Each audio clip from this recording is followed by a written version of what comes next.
Welcome everyone. My name is Naman Goyal. I'm a postdoctoral researcher at ETH Zurich. In this presentation, I will talk about our paper InfoChain, a decentralized, trustless, and transparent oracle on blockchain. This is joint work with Cyril van Schreven, RS Philos and Boy Faltings. So, as the title suggests, this paper proposes a novel oracle system for blockchain. First of all, what is an oracle in blockchain context? So we know that smart contracts on a decentralized blockchain network allow trusted transactions and agreements to be executed without a third party. A smart contract is nothing but a computer program or a transaction protocol which is intended to automatically execute according to the terms of a contract or an agreement. It simply receives an input, executes a logic, and updates the blockchain state accordingly.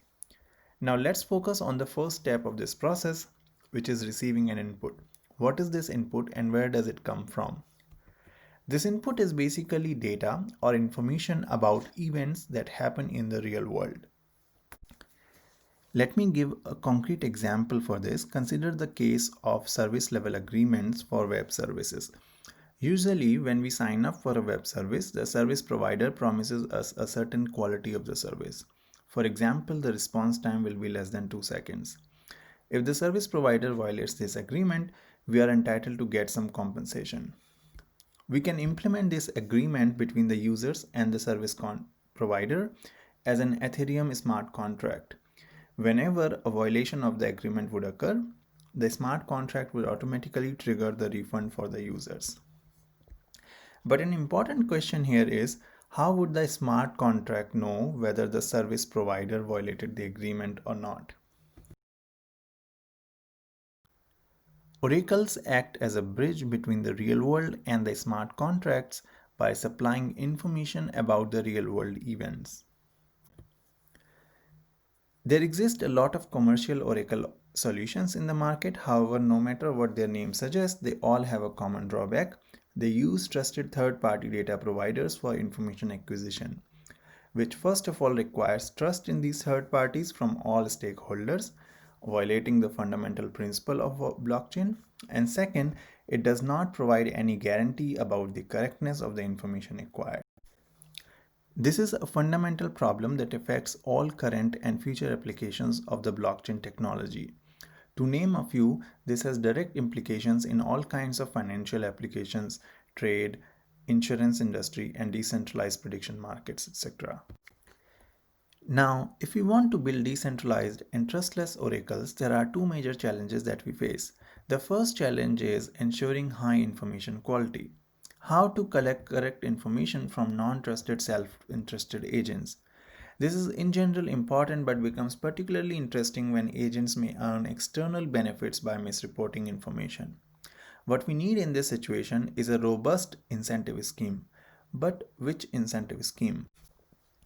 The second challenge is of implementation. Once we have determined the right incentive mechanism, how to implement it in a transparent manner, again, without requiring a trusted third party. What we can do is implement these incentive mechanisms also as Ethereum smart contracts. But then a follow-up question comes up, which is that of gas cost. Computations on a blockchain are extremely expensive. To give you an idea, computations on Ethereum virtual machine are roughly 10 raised to the power 8 times more costly than on Amazon AWS. And so obviously this increases the overall cost of information acquisition significantly. How can we optimize this cost? Fortunately, there is a lot of research on information elicitation in the AI and economics communities. In particular, we are interested in the peer consistency mechanisms. These mechanisms are game theoretic mechanisms that incentivize self-interested rational agents to report truthful information. The attractive features of these mechanisms is that they don't require any ground truth for the verification of the information provided. There is a large literature on these mechanisms. Perhaps the simplest of these mechanisms is the output agreement mechanism, whereas the state-of-the-art mechanisms include the Dasgupta and Ghosh mechanism, the peer-truth theorem for crowdsourcing, and the correlated agreement mechanism. I'm going to give an idea of how these mechanisms look like using the example of the Peer-to theorem for crowdsourcing. So the way this mechanism works is the following. Suppose an agent submits an answer Y for a given question, and then there is another agent whom we call as the random peer submits the answer Y dash for the same question.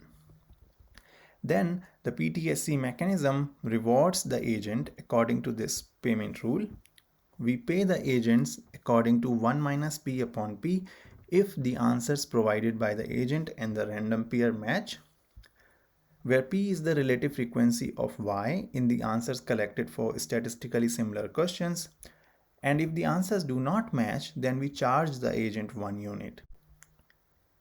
Now, when there are external lying incentives, we can simply scale this payment rule using a positive scaling constant alpha. How much this scaling constant should be and what are the factors that affect it, all these issues are discussed in detail in our another IJCAI 2020 paper, Peer Prediction in the Presence of Outcome Dependent Lying Incentives, which I encourage you to check out. So now that we know which incentive mechanism works in this case, we have to address the second challenge, which is how to implement peer consistency mechanisms as an Ethereum smart contract while number one, keeping the cost of information acquisition low, and number two, without compromising the incentive compatibility of the mechanism. I already talked about why cost is a concern here. In the next few slides, it will become clear why incentive compatibility of the mechanisms can be compromised in this trustless and transparent implementation if we are not careful. So let me first give an overview of the InfoChain smart contract. In InfoChain, in the first step, information requester deploys the smart contract with required budget and deposit and posts the questions for which it wants to get the answers. In the second step, information providers select the questions that they want to answer. Information providers then submit answer commitments with deposit. Once the commitment phase expires, the information providers reveal answers and secret keys. And finally, the payments and deposits of the requester and providers are processed by the smart contract. The main components or the building blocks of InfoChain are: the first one is a commit reveal protocol. In peer prediction mechanisms, agents can only form a belief about what other agents may say, but they cannot know the answers of other agents in advance. Our commit reveal protocol ensures that no agent can see the answers of any other agent before it submits its own answers. The second building block is several optimizations that we make to reduce the guess cost. Then there is the issue of random peer selection for the mechanism. Again, if the random peer can be predicted in advance, it may open opportunities for collusion. So we want to make sure that random peer selection is safe. We show in the paper how to do it. And finally, the mechanism have negative payments. We show how to do this using deposits from information provider. So the commit reveal protocol that we implement is a pretty standard one. In the commit phase, agents submit a secure hash of their answer and secret key. After the commitment phase, agents reveal answers and keys.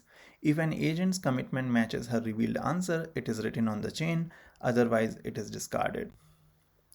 As mentioned earlier, we make several optimizations in our implementation to reduce guess cost.